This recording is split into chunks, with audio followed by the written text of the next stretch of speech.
When we think of slavery in the United States, we often think of the large plantation slavery that defined the economy and culture of southern states. But in Missouri, a frontier state sandwiched between the North and South, enslavement was organized a bit differently.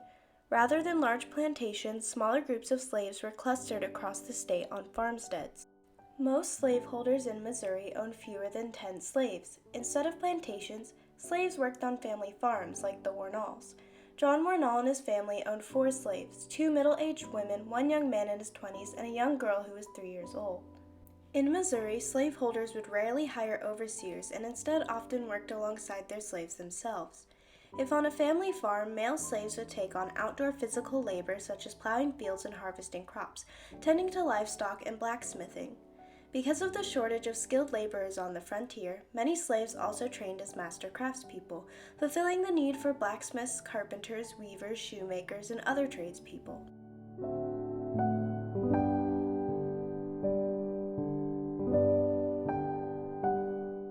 Slaveholders in Missouri would often allow their neighbors to hire out their slaves for extra money.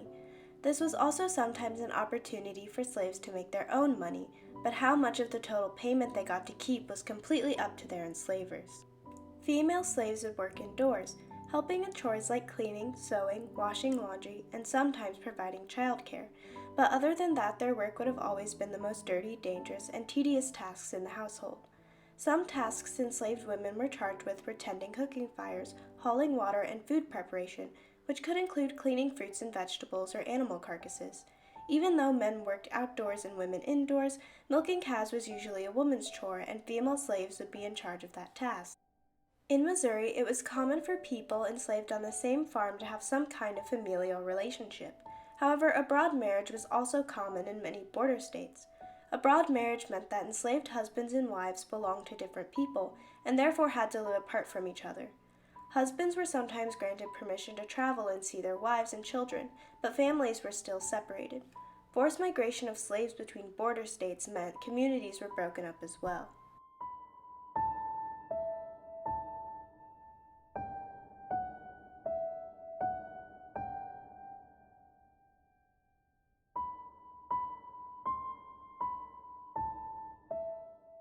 Enslavers only gave their slaves the bare necessities to sustain life.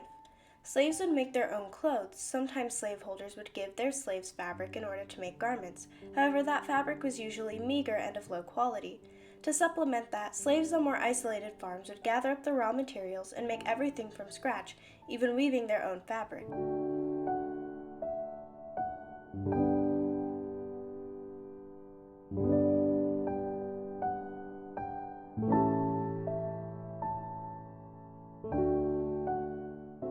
The style of clothing slaves made was not fancy or intricate, but many enslaved people took pride in improving their own personal wardrobes. Enslaved women wore plain gowns suitable for work, and many also continued the West African tradition of wearing headscarves. Enslaved men wore basic shirts and pants. Children often wore gowns.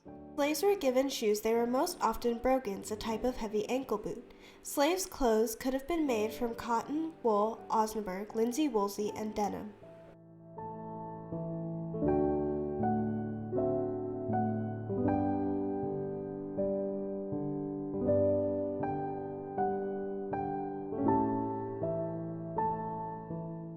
Slaves might also have been given rations of cornmeal and meat, but many also hunted for their own food.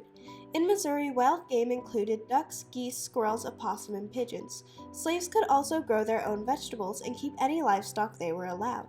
Many African American soul food staples such as barbecue ribs, fried chicken, and cornbread developed alongside slavery.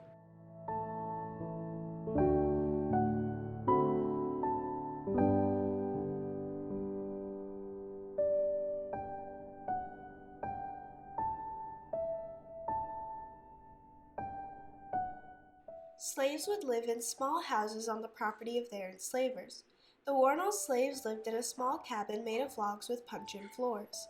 The cabin was on the property before the Wornalls bought it, and during the construction of their large home, the family would have lived alongside their slaves in those small quarters.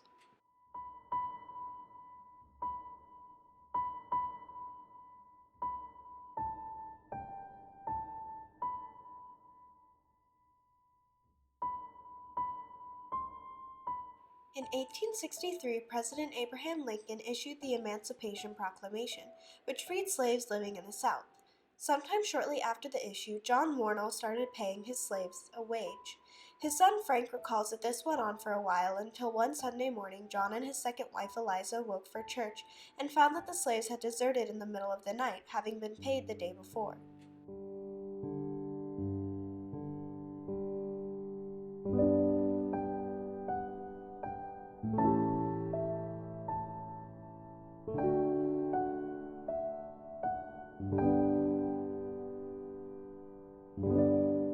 The fate of the Wornall slaves is unknown.